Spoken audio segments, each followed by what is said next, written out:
Hey there, and welcome to today's video tutorial. Today we're going to talk about the Include Preprocessor.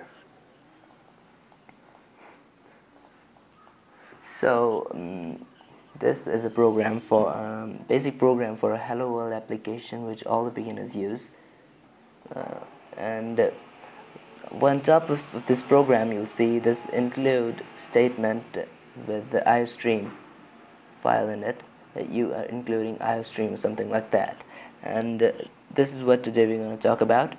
What happens when this works out, how the compiler handles this thing, what actually happens. Like, you might have been told that this just includes the stuff inside the Iostream, but how that actually works, I'm going to tell you that here today. And so the basic thing about this, we can catch up when we exclude this from a program and try compiling it.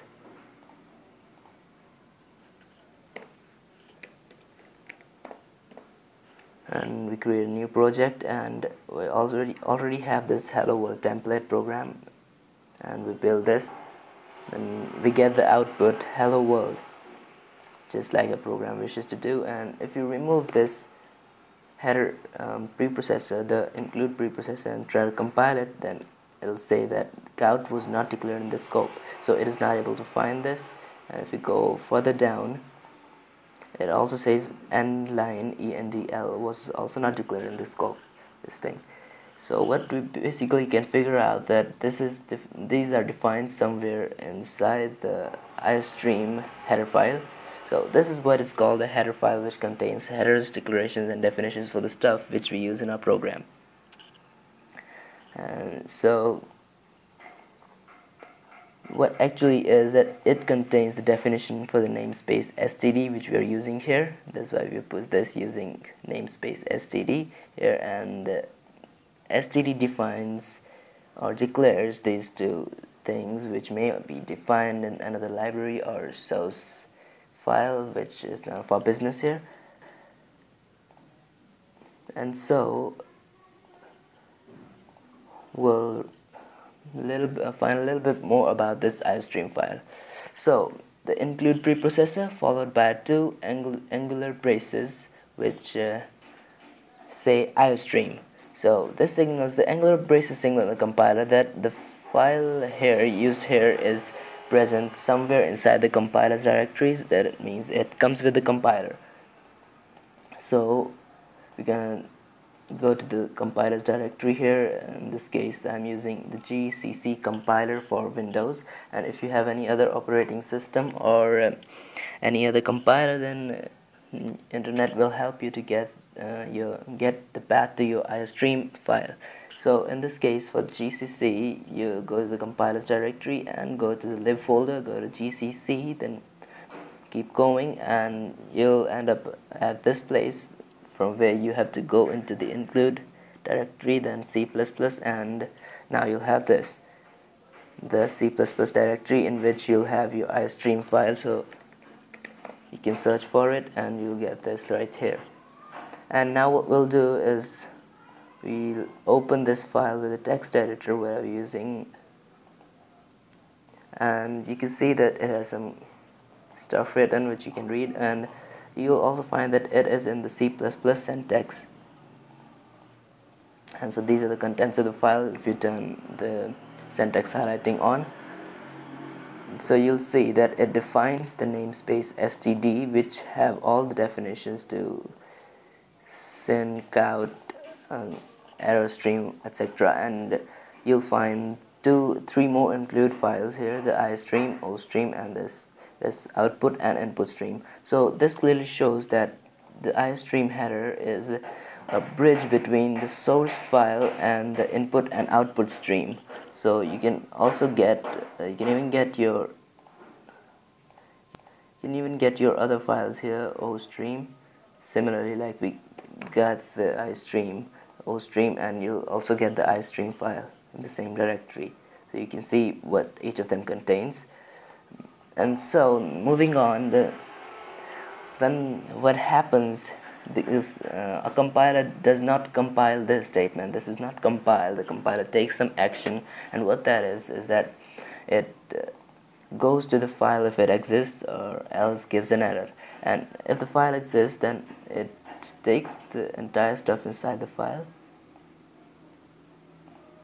copies it, and replaces the preprocessor with all the contents of the file. Note that this takes place before the compilation occurs. This is just simple parsing which a compiler does, and after that it has also to sort out these other include statements, and the same happens for the other include statements until there are no include statements left, and then finally compilation can take place. So what the include preprocessor does is that it just does the copy and paste, which makes it easier to put a declarations inside another file, which may be defined in a library as a source file, or maybe in the header file itself. So what we have to just do is, instead of all these declarations, which we have to just include the file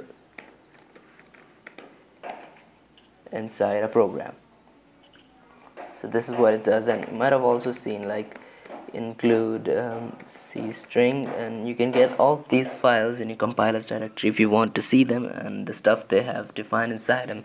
So by doing this, you actually have declared all the stuff which is declared inside the file at the current scope. So those things are in the scope now, and it can be used in the scope within your program. So you can just include the stuff, all that you want to use in your program.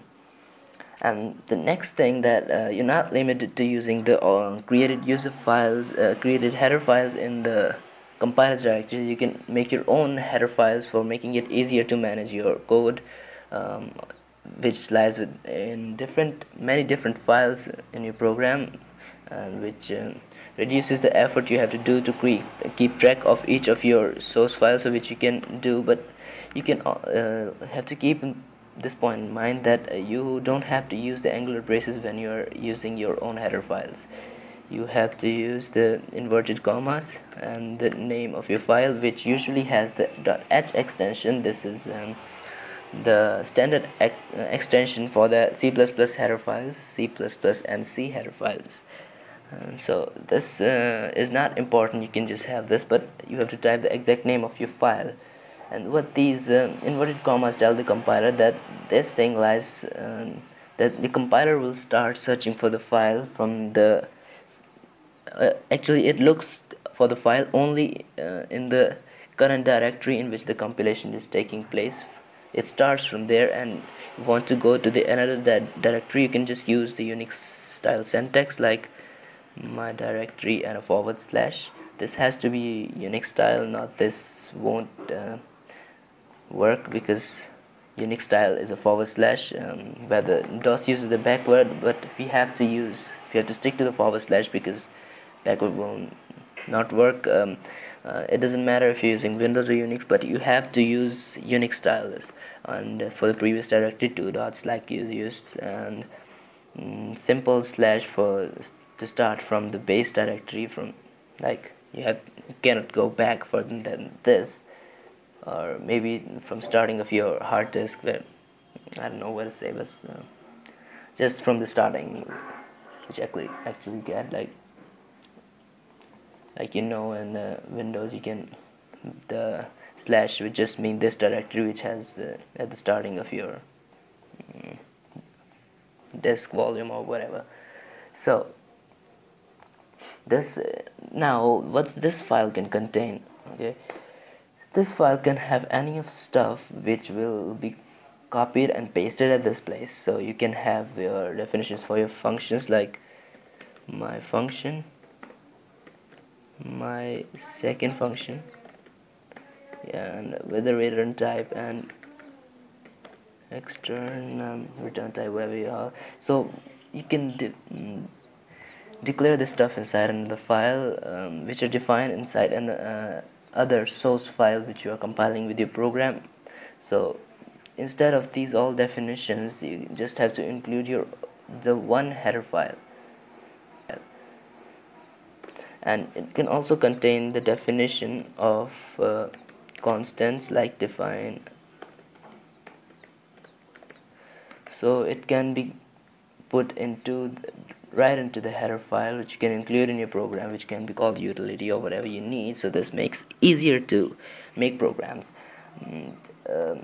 It also supports the classes and namespaces. How to use classes and namespaces, I'll teach you in the coming up tutorials. And working with functions, this stuff is not a lot complicated. You just need a simple basic understanding of this. So if you want to use your own header files with your own program to make it easy to manage your code, then you can just go to the part 2 and learn this stuff right there, and I'll just upload it within 2 to 3 days after uploading this video. So it is probably up by the time you're watching this video, so you can go to that and you could learn. And please like and subscribe if this proves to be helpful. And finally, thanks for watching.